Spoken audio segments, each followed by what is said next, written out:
I'm Nick. I'm here to talk to you all about making interactive fiction games with friends, because that's the best way to make stuff, or how to make Twine stop being a jerk about version control and teach your friends to love Git.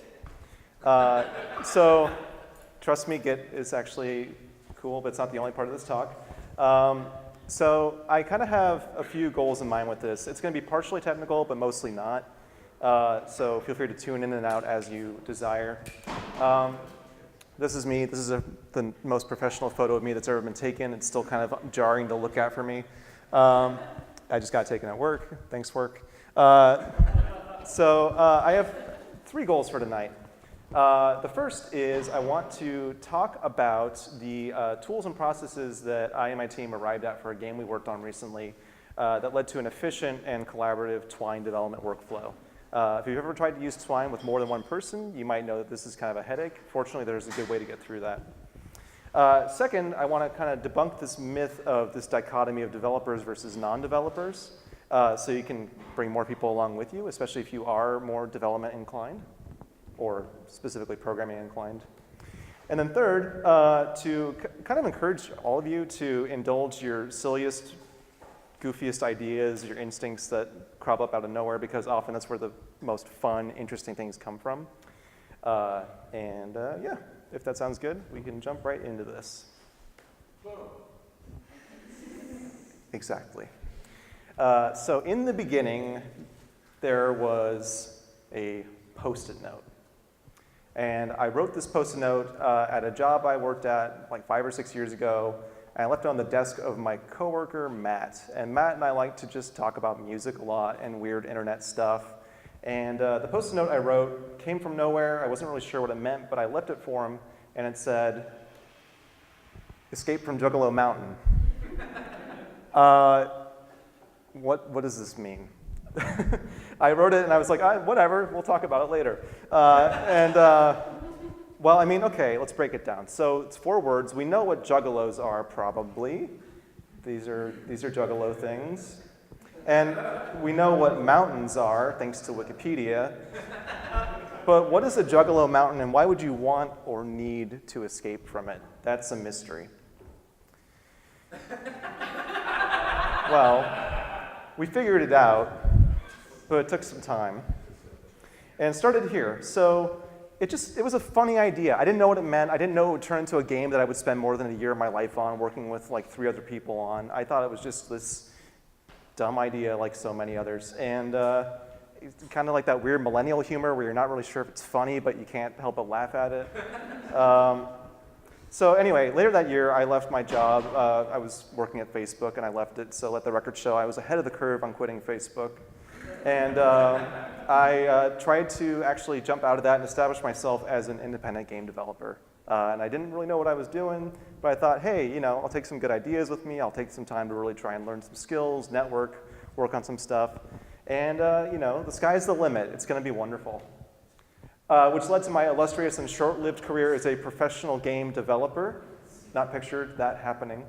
2014 was a trying year for me, but I learned a lot and tried a lot of new things, and it, in many ways, in hindsight, with the blessing of hindsight and space from it, feels like it was a really formative chance. I really learned a lot more about game development processes. I learned about game development engines. I became a better programmer. I learned about animation, 2D, 3D art a little bit. I'm still pretty bad at that, but I can program better. And anyway, long story short, kind of ran out of money and took another job in tech. And shortly after that, met the friends who I would make this game with. But I'm jumping ahead of it. So let's jump back to this notion of you want to make a game. So while we were initially talking about, hey, we all want to make a game, this would be a fun thing to do, what do we want it to be about? This phrase came back to me of escape from Juggalo Mountain. And I was like, does this vibe with you? Does this mean something? I don't know what it means. Does it mean something to you? And ideas actually started flowing like scarily quickly out of this thing. We started thinking about like, what could this thing be? Like maybe there's this mountain, and this game is composed of this gauntlet of challenges that are each themed after the first 6 Joker cards from the Insane Clown Posse lore, which I'm sure you're all intimately familiar with. I may or may not have read there's an excellent Wikipedia article on this. It's like 50,000 words or something. It's fascinating. Maybe it's also like a story about this dystopian separatist society that emerges from this real world event of the gathering of the Juggalos. Like, what if that just never stopped? Or maybe it's a really small, intimately scoped game about interesting, larger-than-life characters whose foibles kind of constitute the basis for all kinds of like Monkey Island-inspired puzzles and dialogue stuff. So the Ron Gilbert playbook, in other words. But as we talked more and more, we eventually kind of realized that we really liked not just what we were all putting down, the idea generation we got going, but also like we were bringing a lot of shared values to this project. Like we wanted to get similar things out of it, and I think that was taking the time to really center those things initially was a big part of what made this work in the first place. And we found that there were kind of three things that we all kind of centered on. The first is that we really wanted to make this game well edited. We wanted it to be evident that a lot of care went into it, a lot of consideration. We wanted it to be a polished game. We also knew that we wanted it to be accessible to as broad an audience as possible. So we were thinking a lot about the medium, the format, the platforms. And we also wanted it to be free because this game is a fan game. It is not officially licensed merchandise, and so we wanted to be as careful, deliberate, and of course, not try to make a profit off of it. So looking at these three things, polished, accessible, free, I was thinking, hey, what about Twine? I've used Twine before for some stuff. It's all those things. And for a narrative game, if you've ever worked in interactive fiction or any sort of like branching path narrative game, or even just you've prototyped dialogue branches and stuff for another kind of game, you've probably heard of Twine, maybe not, but show of hands, who's heard of or used Twine? Yeah, it's big in the indie game scene. It's a wonderful tool, especially if you're working on your own. Because it has all this great stuff, like there's no prior programming experience required. If you can think about logical conditions, you can make a Twine game with logic in it and branching paths. It's really well documented, it's open source, there's a huge user base, so that means it's easy to get answers when you get stuck. It's got this nice, what you see is what you get, visual card interface, so kind of like that Charlie Day gif of like the board with all the pins and strings. That's what your game looks like if you're doing it right. And it outputs to HTML, which is maybe, as far as I know, the most democratized, accessible platform for a game to be played in at this point. But it's got some critical flaws for a team that wants to work together. It is not out-of-the-box source control compatible. If you've ever tried to hook up like Git or something like that to a Twine game, it's kind of a nightmare because it's just one file in a hidden like local user directory, and that doesn't work well at all. It doesn't work. It's also got these very strongly opinionated story formats, which are designed to make it so you can kind of plug in some really handy logical tools or cool visual effects.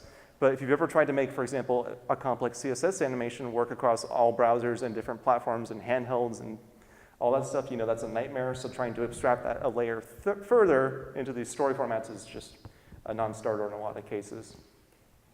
But we knew that we wanted a workflow that allowed for remote and asynchronous collaboration, so we could work on it at our own time, at our own pace, that also allowed every individual person to work on any part of the game. I was like, okay, we're so close, but this thing has critical flaws. I'm going to do some research. So I went home, I started panicking, and I got on Google. I did some research, and I found some things that actually made this possible. And so I want to take a step back first, and talk about the workflow we arrived at, this kind of cycle that might be familiar to anyone who's ever worked on in an Agile or Scrum methodology. Accidentally, we kind of stumbled into that here. So this is kind of our pattern we use if you want to think about us having sprints, which we didn't really have. But this is what they would have looked like. There are kind of 5 pillars to this workflow. And the first one, of course, is communication. Early on, we decided to have in-person meetings on a weekly basis just to touch base on the progress we were making individually, to try to touch base on like what are the touchstones of the game, are the story beats making sense, is the tone consistent, that kind of stuff. As the project matured and we got more focused on implementation, we started using GitHub for more and more things. We used it for version control, which is great, but we also used their issues and project management tools, which if you've ever used something like Atlassian's tools like Jira, this is like that, but free, and plugs into your GitHub work, which is awesome. And we also had a Discord channel we spun up eventually for just like, especially towards the end, keeping up with things constantly. The second pillar here was drafting. This is a story game, which means there's a lot of writing. And rather than try to put that all into like text files from the get-go, we stuck with the tried and true Google Docs because that has awesome history management and commenting and revisions and suggestions, and it rules. We tried to make sure every piece of content was heavily peer-reviewed. We would ask questions at points and try to resolve them. Worked really, really well. I would say probably about 70 to 80% of our work on this entire game was done in Google Docs. Twine was actually a smaller piece of the puzzle in the end, which is actually kind of a testament to Twine. So then when it came time to implement, we'd take what was in the Google Docs and use this nice, awesome command line tool I found called Twine, which is a way to take a Twine game and it's like monolithic file and instead split it up into these really handy plain text modules that you can create as many of as you like. So basically you can take a story and break it up into these very manageable logical chunks that we decided to break up in a format that resembled like the chapters or the main beats of our story. And so thanks to that modular pattern, we were able to use something like Git to track those individually. We could assign out tasks based on who's going to work on what chunk. And then, it saved our lives and made this whole thing possible. It's made by a developer named Dan Q. I'll share a link at the end of this to their GitHub. And then development. So as we were actually copying and pasting our text in, we needed to make sure it had the right Twine syntax to link the sections together, trigger the effects at the right time, to do the reveals in the way they were supposed to be done. So Twine has a great watch command, which just runs a process in a terminal. If you've ever done web development, especially modern web development with something like Webpack or a task runner, you're probably familiar to leaving something running that just watches for changes to your files and says, okay, that got changed. Let's rebuild the whole thing automatically and put it up in the browser. Twine does that for you, and it rules, so use that. Did a lot of in-browser testing, tried to make sure it looked good on everything. One tip that's probably obvious in hindsight to anyone who's done a game before of any kind, but especially important for story games, especially if you have choices or permutations that you can have, like trigger in Chapter 2 that kick in Chapter 5. Make sure you're building a debug menu for scenes and those choices along the way. Make it a lot easier to debug every permutation as you go. And then the fifth part of this whole thing is just the review process. So I mentioned our weekly meetings. We use those to try and go over what we'd written when we were initially drafting the story beats. But we also used, as we got more into the implementation phase of the game, pull requests. I want to take this moment to stress that before this project, I was the only person on this team who had used GitHub or even really knew exactly what Git was. Not to throw you under the bus, Ben, but there was a learning process involved here. I got the team to buy in on this process of let's review everything before it gets merged to master so we don't blow it all up. Although there was one time I blew it all up on master. And this cycle kind of just repeated. We loop back, and if you think of this as like a sprint playing out like this is actually a model I think worked quite well for us. So filling in the knowledge gaps. There's this big octocat-shaped elephant in the room. I've been using Git for about 5 or 6 years by the time we started on this, and my education with it was really spotty at first. I had someone explain to me that in terms that didn't make any sense. I found a metaphor, actually, I got this from an old coworker of mine that I think is excellent, and it really applies to game development. And the way I explained it to people, this is the really, really short, condensed 10-second version. Git is like saving your game. It's like you say, okay, I want a record of my game at this state with this permutation of everything. And then you can go from there and say, okay, well, what if I decided to go and join the Dark Brotherhood instead of whatever the hell it is you do in Skyrim that's not that. And so you can create a save file where you go and do that, and then maybe if you regret that choice, you can load back to your old one and progress elsewhere. Or if you like that choice, then that becomes your canonical save, and you go forward from there. So using that as a starting point, we talked about good processes for when to commit your changes, and how to create a branch, and how to think about what a good commit is. What is a logical unit of work? And honestly, I've had the chance to teach many more people basic development skills, including Git, since then. But that really opened my eyes to how, this is going to get a little bit into my own, battling my own personal I guess, issues I've run into with development, but this is very much a thing that you can teach a human to understand. And I think we have this weird stigma at least in the tech world, of like there are programmers and non-programmers, and like there's a barrier that you cannot cross. You are separated at some point in life, and that's just how it is. That's ridiculous, and that's silly. So this is my soapbox moment. A little bit on the nose. So yeah, I've run into this all the time in the tech industry in particular, and I'm not sure how it is in like the pro gaming scene. Not pro gaming, that's like Twitch.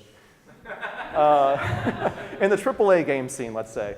You know, I didn't study programming. You know, I'm largely self-taught. I hated my CS classes in school, and so I studied journalism. But like along the way, I was like, I want to make games, but I don't know how to talk to people, so I got to learn how to program them too, and also learn how to talk to people at some point. But first, the programming.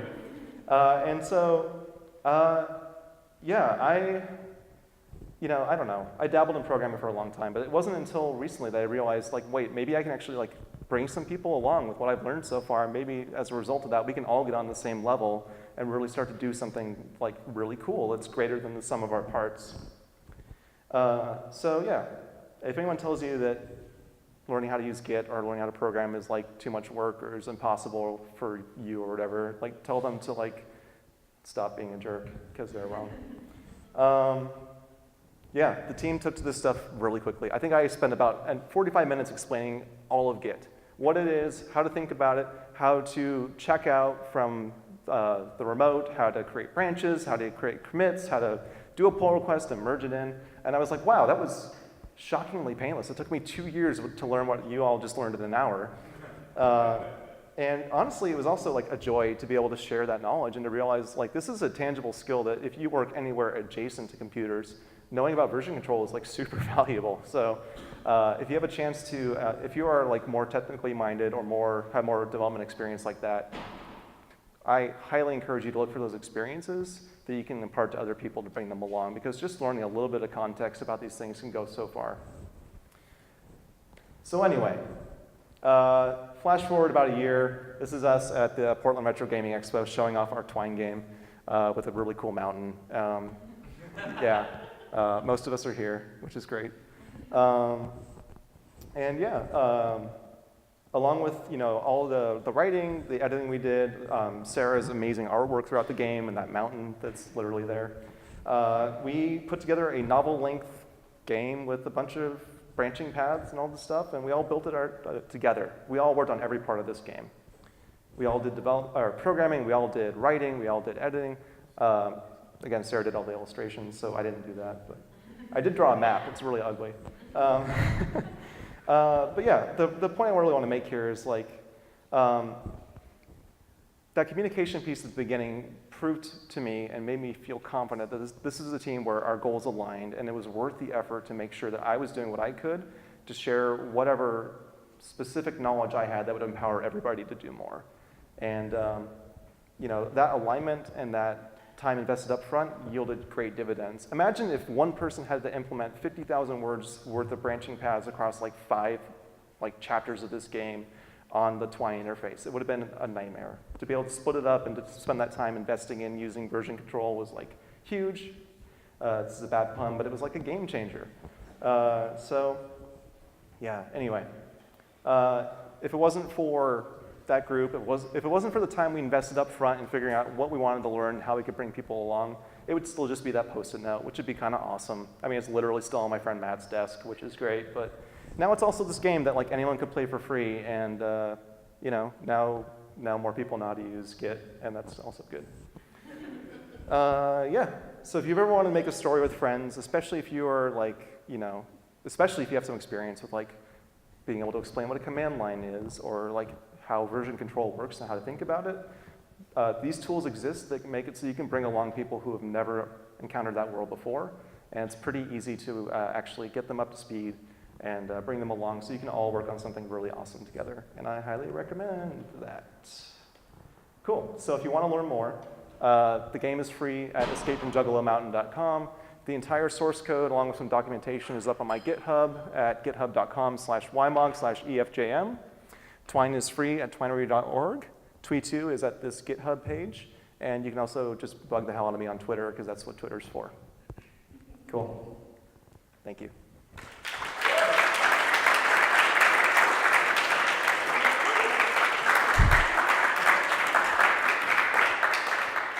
Questions? You mentioned in your process that you were going through peer review, and I was wondering if that is maybe akin to what Christian talked about earlier with regard to play testing, or if peer review is much more about the internal team reviewing each other's work.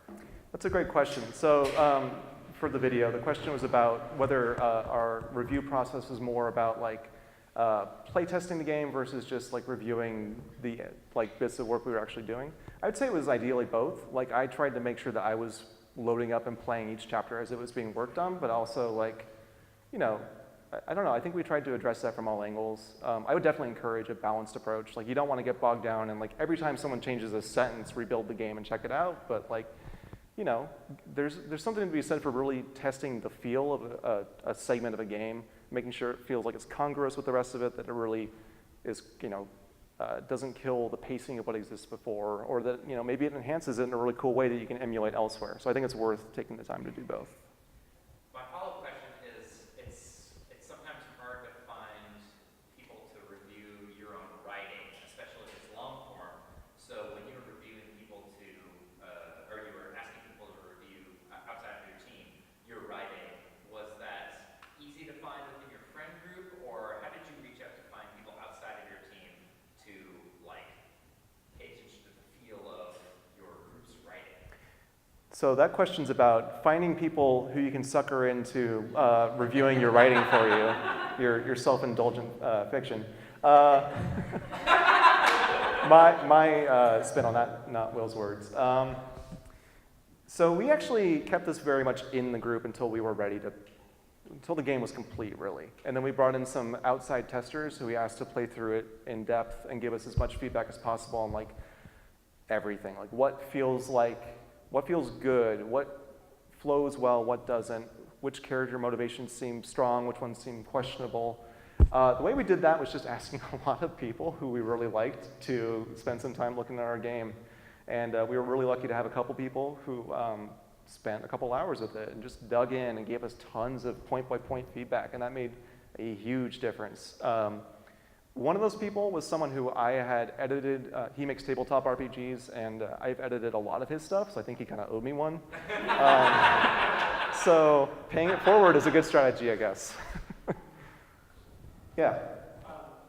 It's not really a question. Do you want to go back a slide so people can take a picture of any of the like, information? Oh, sure, yeah. Sorry. No worries. Yeah, there's that slide. Any other questions? Yes. Well, sometimes I feel like the terminal is a big wall for people. So did you get the non-technical people on your team using the terminal, or did you have them using like a GUI? The question is whether or not, because terminals are kind of a big hurdle for a lot of people, did I get them using the command line or a GUI for things like Git, I'm guessing? Yeah. Oh, command line all the way, baby.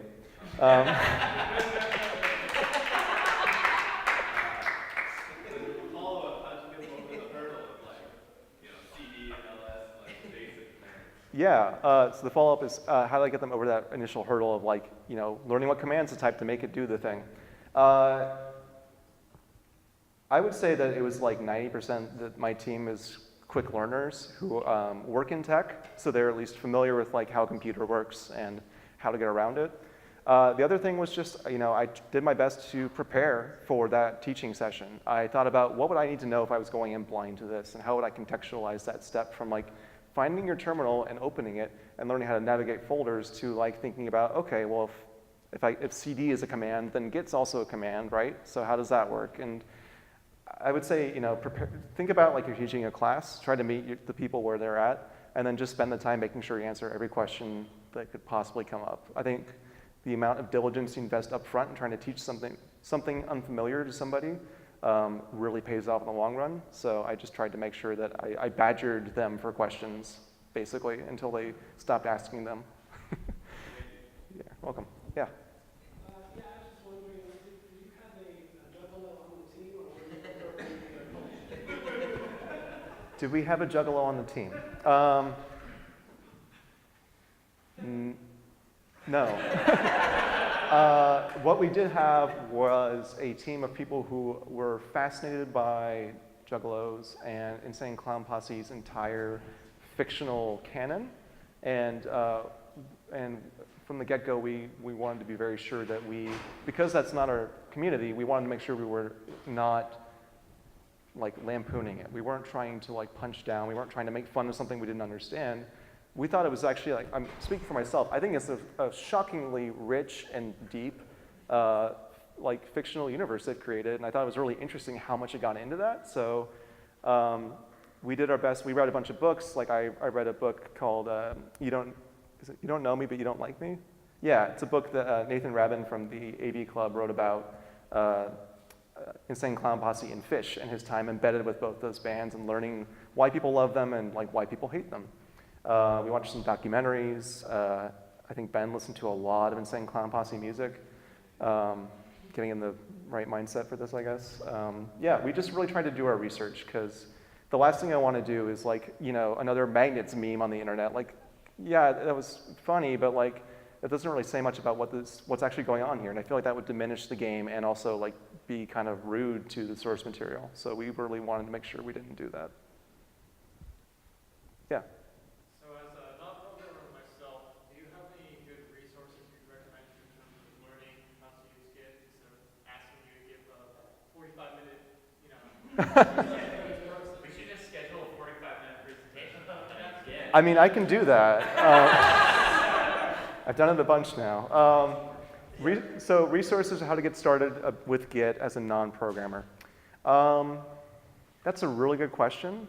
I don't know if I have a good answer right now. I would say that it is possible to jump on GitHub, and they have tutorials on like how to create a basic, what they call repository, which is like basically the thing like where all your code lives that Git watches and looks for changes in, and that'll kind of give you the gist of what's going on there. It's tricky though, because like I wouldn't recommend using Git for like, for example, just like a folder full of photos or something like that, because that doesn't really play well with Git. Git's more about text changes, because it's more about code changes. So if you have something that's text heavy, you could play around with that. Just and I would say at this point, maybe feel free to like DM me or something, or chat with me after this, and I'm happy to like share some more thoughts. But that's a really good question. I'm sure there are some good tutorials out there. Cool. Any other questions? No? Cool. Well, thank you so much.